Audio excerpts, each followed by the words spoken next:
Other news worth your attention this hour, celebrity chef Thembekile Letlape being laid to rest in Bryanston, that's in the north of Johannesburg today. The family of the celebrity chef, who's popularly known as the Pastry Princess, is devastated by her passing. Her boyfriend, 40-year-old Sibusiso Zitha, was accused of murdering Letlape and in fact has been arrested after being on the run for several days. Calvin Dludla is part of our team watching developments at the funeral service. He joins us now live, and we've heard from the family now, Calvin, really sharing heartfelt tributes to the celebrity chef as she is known. And I wonder what, the sentiment is now, given yet this another instance of somebody dying through gender-based violence, it seems, at the hands of someone they know. Thank you very much, Ayan Daniati, and good morning to you and good morning to our viewers at home. We are here, as you have mentioned in your intro. This is Bryanston Methodist Church. The reason why you are here, it's because someone died because of gender-based violence. That is Thembekile Letlape, who died in the hands of his boyfriend. His boyfriend appeared in court, Randburg Magistrate Court, and the case was remanded later this month. I'm not alone. I'm with the family friend, Mr. Herman Mashaba, the leader of Action SA. Mr. Mashaba, thank you very much for your time. You are here devastated. Absolutely. I think this question of GBV in our country has gotten completely out of hand.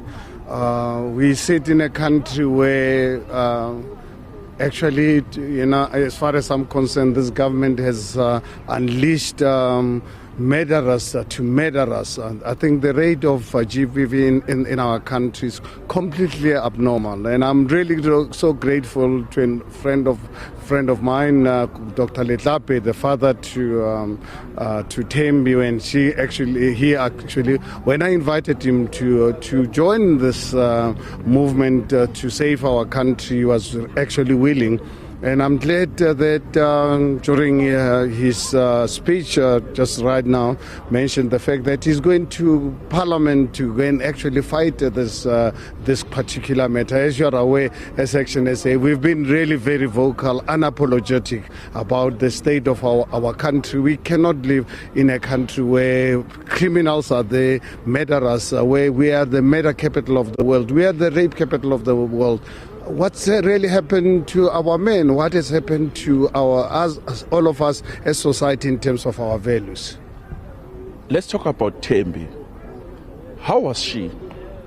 Well, I think, as indicated, I've known the family for over 40 years. So it's someone obviously growing up in front of us. Really especially, it's a loss to not just really the family, it's a loss to our country, really to someone who really loved life, someone who loved her family, and the family actually loved her. So it's a total loss. It's something that any normal human being will find difficult to accept. This is not the first case that has attracted the media, the case of GBV. What do you think needs to happen now? Well, the biggest problem in South Africa, it's manifold. Firstly, I think the ineffectiveness of our criminal justice system. Over the last 30 years, we've really witnessed the collapse of our criminal justice system. That's obviously one of the major problems. Secondly, our value system. I think in terms of our country, remember already in the early years of our democratic dispensation, we started actually debating the question of moral regeneration, and unfortunately our political leadership did not really serve as the ethical leadership that society looked up to, particularly men. I cannot really understand how South African men could really be so violent to our women. I think it's really moral regeneration. It's something that we really need to really look at as a nation. But unfortunately, our political leadership, they've actually really failed us to serve as role models to society. Thank you very much, Mr. Mashaba, for your time. Thank you so much. That was Mr. Herman Mashaba, the leader of Action SA. He is also here as the mourners here, Mr. Mashaba is telling the SABC news team that this is a huge loss to the society and to the family.